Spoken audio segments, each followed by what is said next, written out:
pessoal, tudo bem com vocês?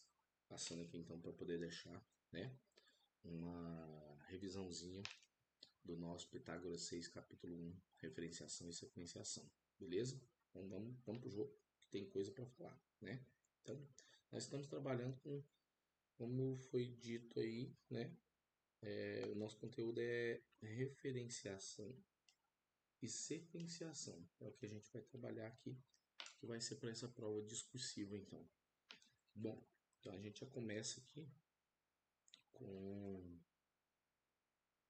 a primeira definição, que é sobre coerência, né? Coerência e coesão são duas ferramentas essenciais e inseparáveis na construção do texto. Graças à coerência e à coesão, é possível transformar sequências de palavras num todo organizado. Ou seja, então, a gente está falando de quê? Nesse caso aí, né? Aqui, ó, a gente está falando de um texto, tá? Então, a ideia aqui é que o seu texto, né, ele tenha uma sequência, ele tenha uma organização. A gente está pensando nessa questão aí, esse é o objetivo maior. Bom, quando a gente fala de coerência, então, ó, tem uma definiçãozinha aqui. A coerência estabelece lógica interna de um texto e cria uma linha de pensamento. Lembra que eu falei que o texto, para ser texto, ele tem que ser um enunciado organizado, lógico e com sentido? Tá aí, ó.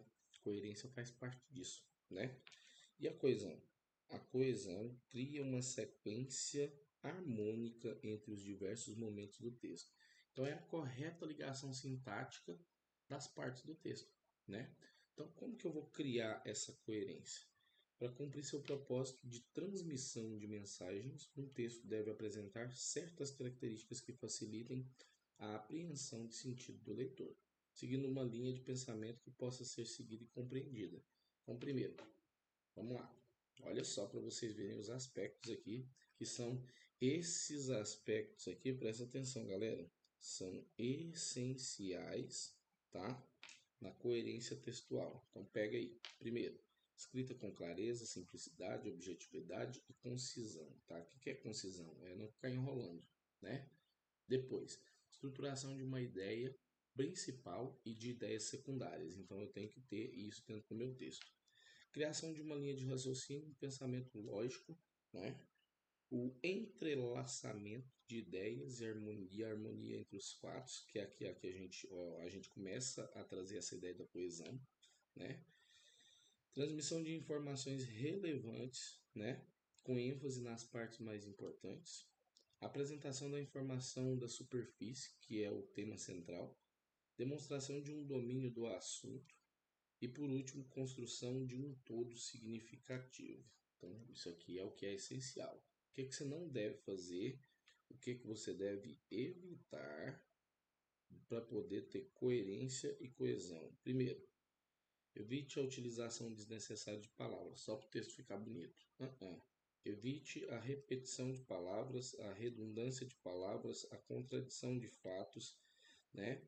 A existência de fatos isolados, quer dizer, aquele bloco de informação que não tem a ver com o teu texto todo, né? A utilização de frases muito extensas, o uso de frases feitas, clichês, jargões, estrangeirismos, essa coisa toda, e o uso de outros elementos que empobreçam o seu discurso, tá? Mas vamos para o que interessa? Aqui era só uma dica, né, de como organizar o texto. Como criar coesão textual. Para a correta compreensão de um texto, é essencial também que haja ligação harmoniosa entre as partes, as diversas partes, né? Essa ligação é feita através de duas estratégias, havendo assim diversos tipos de coesão textual. Primeiro, nós vamos falar da coesão referencial, que é nada mais, nada menos do que o que a gente chamou nas nossas aulas de quê? De referenciação.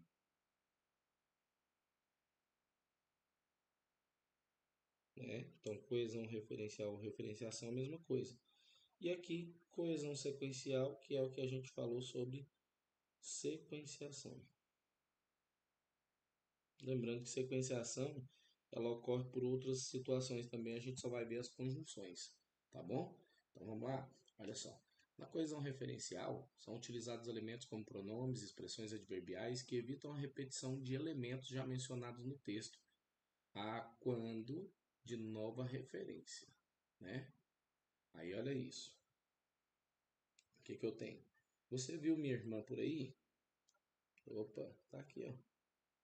Ela disse que vinha para aqui, né? Então, minha irmã, nesse caso, é o termo que está sendo referenciado pelo referenciador, que é o ela, certo?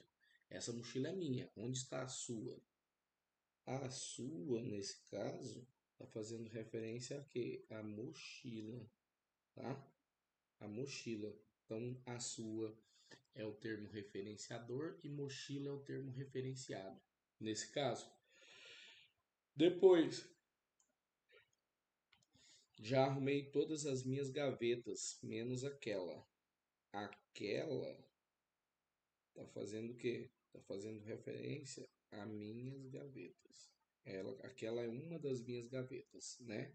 Então você tá vendo que todos esses aqui eu tenho um termo inicial, eu tenho um termo posterior, e esse termo posterior ele está fazendo referência ao termo inicial, que é o termo primeiro.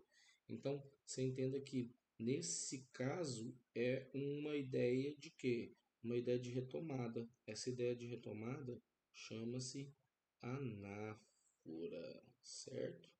Anáfora.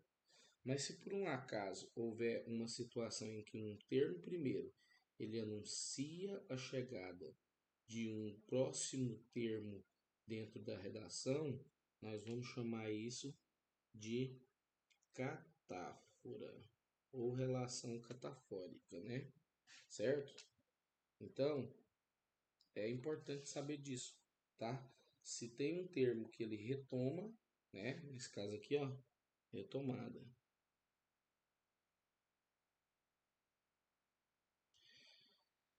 Eu chamo de anáfora. Agora, se tem um termo que anuncia outro termo, que ainda vai aparecer no texto, ó, anuncia, né? Faz um anúncio,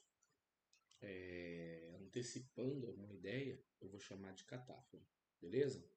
Vamos para a coesão sequencial. Quando a gente fala a respeito da coesão sequencial, é importante falar que são elementos que vão ser usados para poder dar continuidade no texto, né?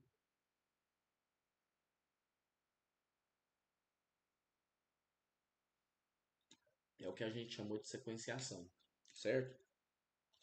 Vamos lá então. Na coesão sequencial é estabelecida uma coesão por conjunção. Olha aqui, ó. Ó, o que eu falei para vocês. Então, é a conjunção, sendo utilizados conectivos e expressões que dão continuidade aos assuntos. Então, ó, a ideia é dar continuidade. Tá aqui, ó, né? Aos assuntos, estabelecendo uma sequência. Estabelecendo o quê? Uma sequência. Por isso que a gente está falando de sequenciação. E relação com aquilo que já foi afirmado. Como por conseguinte, embora, logo, né? Esses são exemplos, certo? E aí, ó, olha só, pronomes anafóricos e catafóricos. Pronomes são palavras que substituem, ó, a primeira função dos pronomes, substituir, né?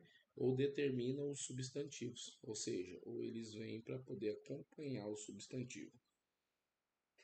Mas aqui a gente está interessado nessa parte aqui, ó, quando eles, né, vêm para poder fazer essa substituição aqui. Por quê? Porque eles vêm para fazer a substituição.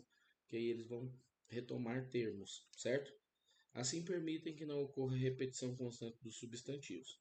A classificação dos pronomes, a classificação em pronomes anafóricos e pronomes catafóricos indica se um determinado pronome se refere a um substantivo anterior ou a um substantivo posterior. Então, ó, o anterior é catafórico, o posterior é desculpa, o anterior é anafórico, ó, é aquela ideia do termo que retoma o outro termo dentro do texto, né? E aqui é aquela ideia do termo que vai anunciar o outro termo dentro do texto aqui, ó, certo? Então, é isso que a gente viu lá atrás, eu mostrei para você. Vamos ver então os termos que são anafóricos. Um anafórico faz referência a um termo antecedente, retomando um termo anteriormente usado no discurso. Tá cortado ou faltou? Faltou, hein, gente? Deixa eu colocar aqui para não ficar feio. O discurso. E aí a gente vai ver aqui, ó. Pedro, né? Pedro caiu no recreio. Ouviu chorar muito. O é pronome pessoal do caso oblíquo átomo e está retomando Pedro, certo? Então, aí você tem aquela sequência que eu acabei de dizer para vocês. Olha só, eu tenho um termo posterior que está retomando um termo anterior para evitar uma repetição, certo? Nesse caso, nós estamos falando de uma anáfora.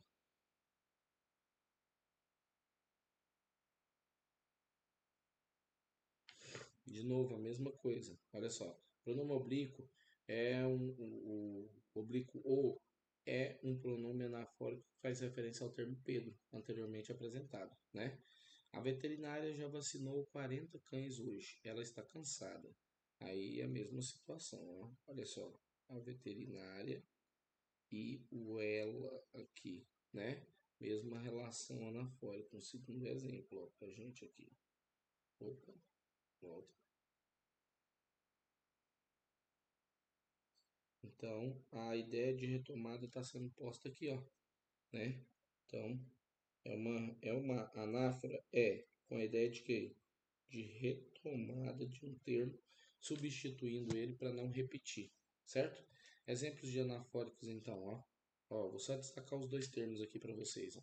Ontem encontrei minha vizinha antiga. Disse-lhe, então, ó, minha vizinha antiga e o lhe, né? São duas expressões. O lhe está retomando minha vizinha antiga. Ordem e progresso. Essas são as palavras. Então, ó, ordem e progresso. O essas está retomando, né?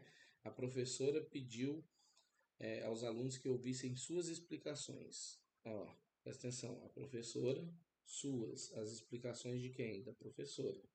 Luísa e Mariana sempre foram adversárias no handball. Apesar disso, são melhores amigas. Quem são? Elas são melhores amigas, né? Então, ó, são melhores amigas. Aqui eu posso pegar o termo todo e retomar o anterior. Lembrando que, só para poder dar um destaque aqui, ó, né? Esse aqui que está em cima aqui, tá? Ele está fazendo referência a um outro termo. Vou chamar de termo referenciador.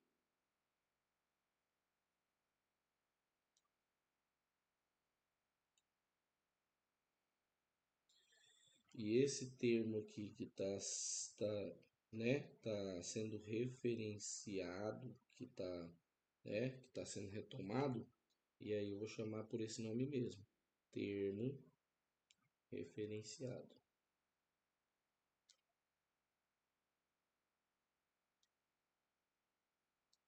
Belezinha, galera? Então é importante saber qual é o termo que faz a referência e qual é o termo que está sendo referenciado. O que faz a referência eu vou chamar de referenciador. O que está sofrendo essa referência é o referenciado. Beleza? E a gente tem aqui, ó. Referência anafórica pode ser feita também com outras expressões que não pronomes, como a minha vizinha tem duas filhas, a mais velha. Então, ó, esse a mais velha aqui faz referência a uma das duas filhas aqui, ó, né? Certo? Então, é uma expressão que retoma, tá? O que a gente tem. Ontem vimos um pavão. Olha só isso, um pavão. O animal, certo? Então aqui a gente tem uma referenciação que ela é feita por conta de um hiperônimo. O que é? Animal contém pavão. Nem, ó, todo pavão é um animal, mas nem todo animal é um pavão. Então esse termo aqui, né? Ele é maior do que o termo que está aqui. Vou chamar esse cara aqui de hipônimo. e vou chamar esse aqui de hierônimo, certo? Então eu consigo trabalhar com essa relação também. Falei sobre esse assunto com a Paula e a Mariana. A primeira, então olha aqui, ó. A primeira concordou. Quem que é a primeira? A Paula, né? Comigo. Mas a segunda, quem que é a segunda na ordem, gente? Aqui, ó. Não é a Mariana? Então a segunda é a Mariana. Então você entenda que a referência aqui é uma referência de respectividade. A primeira, quem que eu citei primeiro? Paula. A segunda, quem que eu citei em segundo? A Mariana. Então se eu tivesse que fazer, eu faria assim, ó. Destacaria assim, ó. Só para não ter erro de interpretação, né? Se eu estivesse lendo esse texto e precisasse marcar, eu marcaria assim, ó. Olha só, para poder ficar claro que a primeira que apareceu foi a Paula e a segunda que apareceu foi a Mariana. A mesma coisa aqui, ó, né? Um pavão ou animal, né? Entenda aqui a ideia de hipônimo e hiperônimo. Aqui a mesma coisa também, ó. A mais velha do que? Das duas filhas que a vizinha tem, certo? É um termo de retomada aí, uma expressão substantivada. Termos catafóricos, né? São os termos que fazem uma referência a algo que ainda vai aparecer no texto, tá? Muito importante também a relação catafórica.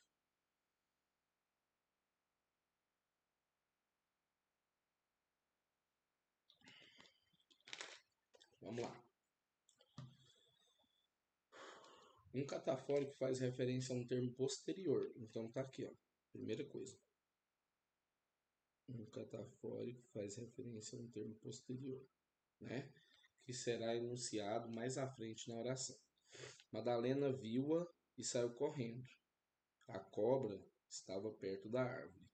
Esse A aqui, ó, tá falando de quem? Viu-a. Tá falando da cobra. Então, você entende que sai daqui para cá? Então, nesse caso, tá rolando o quê? Eu estou antecipando.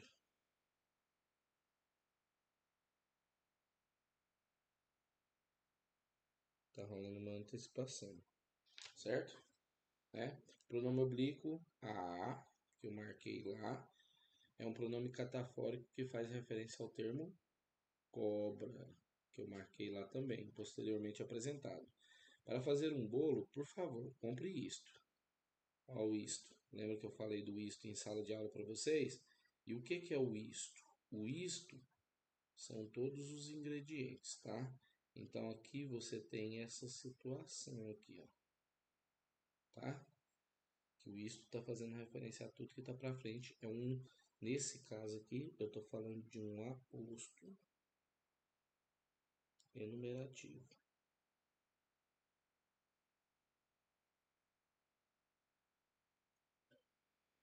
Pronome demonstrativo isto é um pronome catafórico que faz referência aos termos farinha, açúcar, ovos e leite, posteriormente apresentados. Então tá fácil, sim ou não, galera? Mesma coisa vai acontecer aqui, ó. A verdade é esta. Esta o quê? O que é a verdade? Tudo que está aqui para frente depois dos dois pontos, ó. Então a verdade é esta. Ó, estou cansado de tanta confusão. As palavras da bandeira brasileira são estas. De novo, a mesma coisa, ó. O este fazendo relação catafórica. Quais são as palavras? Ordem e progresso. Este foi o meu primeiro sucesso. Qual foi o primeiro sucesso? Publicar um livro de minha autoria. Suas aulas contribuíram para o sucesso de diversos alunos. Palmas para a professora Carla. Suas aulas, né? Então, olha isso, ó. O que eu tenho aqui? A referência está sendo feita aqui, ó, né? Palmas para quem? A professora Carla. Ó. As aulas contribuíram para o sucesso de diversos alunos. Pegou? Vamos lá. Sequenciação. Processo de sequenciação. Anáfora e catáfora já foi, que é referenciação, agora vamos para a sequenciação, né? A ideia das conjunções. Conjunções são palavras invariáveis que promovem ligações entre os elementos do texto. As conjunções coordenativas ligam as orações independentes, chamadas de orações coordenadas sindéticas ou termos semelhantes de mesma oração. Então, olha aqui, ó. Eu tenho aqui o Miguel. Ele praticou a ação de pegar, mas ele praticou mais uma outra ação. Qual foi? A ação de sair. Então, por isso que eu tenho esse conectivo aqui, que é o aditivo, é o E, certo? Nessa frase, a conjunção liga duas ações. Miguel pegou o casaco e Miguel saiu também. Entretanto, uma ação não depende da outra para acontecer, por isso se diz que elas são independentes. Mas aí você entenda, olha aqui, ó. Miguel saiu, Miguel pegou o casaco, certo? Então o que que eu posso fazer? Eu posso tirar esse Miguel aqui de novo, ó, e ligar as duas orações. Miguel pegou o casaco e saiu. Fica muito mais dinâmico o texto quando eu faço isso, né? Para não ficar repetindo Miguel, Miguel, Miguel, Miguel, Miguel toda vez, certo? Agora aqui, se você olha para cá, o Miguel pegou, certo? Pegou o quê? O casaco, complemento objeto direto, e o boné, complemento objeto direto também. Aí você vai perceber que aqui já não é um conectivo de sequenciação, porque ele está ligando apenas os dois termos que são objetos diretos, que é o casaco e o boné. Está dizendo que ele pegou duas coisas. Ele praticou a ação de pegar o casaco, mas ele também praticou a ação de pegar o boné, certo? Então são duas situações aí. E aí a gente chega, né, pro finalzinho aqui para mostrar as ideias que a gente tem. Olha isso, com relação às conjunções. Quando a gente fala das conjunções coordenativas aqui, pessoal, é importante lembrar, nem sempre tá certo, né? Essa coisa aqui de destacar. Vamos ver se agora vai. É importante lembrar que a coesão sequencial vai acontecer por meio delas, mas não só por meio delas, tá? Tem mais elementos que conseguem fazer essa coesão sequencial. Ela acontece quando ligam duas orações e estabelece uma relação de sentido. Nesses casos aqui, ó, presta atenção nisso. Olha aqui, ó. Nem, porém, ora, ora, portanto e porquanto. O que que a gente tem aqui? Né? No nem aqui, eu tenho duas ações negativas. Então presta atenção. A menina não deitou nem dormiu. Então ela não fez uma coisa e também não fez mais alguma coisa. Então eu tenho uma ideia aqui de adição. É uma sequenciação por adição de uma nova ação, certo? Agora, ela não gostava de doces, porém apreciava chocolate. Então, aqui eu tenho uma ideia de quê? Eu tenho uma ideia de oposição. Por quê? Porque se ela não gostava de doces, mas apreciava chocolate, então tem uma ideia oposta aqui, porque chocolate é um doce, né? Aqui, a menina ora praticava essa ação, ora praticava essa ação. Então havia uma alternância entre duas ações que ela praticava. Então, nesse caso aqui, ó, a gente tem uma situação de alternância, né? São conjunções alternativas, certo? E depois o aluno fez todas as atividades, portanto tinha o caderno completo. Oh, coisa boa, né? Então aqui, ó, a gente tem uma ideia de quê? De conclusão. Qual que é a conclusão? Se ele fez todas as atividades, ele vai ter o caderno completo mesmo, né? Tá aí. E por último, os navios partiram, porquanto desejavam explorar novos mares. Então esse porquanto aqui, ele vai dar sequência explicando qual era o motivo, por quê. A ideia de explicação aqui, por que que eles partiram, certo? Então a sequenciação pelas conjunções ela vai acontecer desse jeito. Dois períodos, duas orações, aliás, duas orações serão ligadas, né? Uma dando sequência na outra, mas quando essa ligação acontece, desprende-se uma carga semântica, uma nuance semântica dentro do texto, né? E é importante considerar isso aí, Por quê? Porque a sequenciação é isso. Para dar sequência, eu vou ligar um termo, uma ideia anterior numa ideia posterior, mas aí eu vou ter uma relação de sentido entre elas. E é o que a gente tem aqui. Belezinha, galera? Então é isso, né? Era o recadinho que eu tinha para vocês aqui com relação ao que a gente tinha na revisão de hoje. Tinha que ter falado também sobre esses assuntos aqui, apesar de já ter conseguido colocar no quadro muita coisa para vocês sobre a revisão da prova discursiva, mas deixa esse videozinho aqui como um suporte, né? Para poder compensar aquele momento lá que vocês ficaram aguardando, beleza? Muito obrigado a todos e até mais.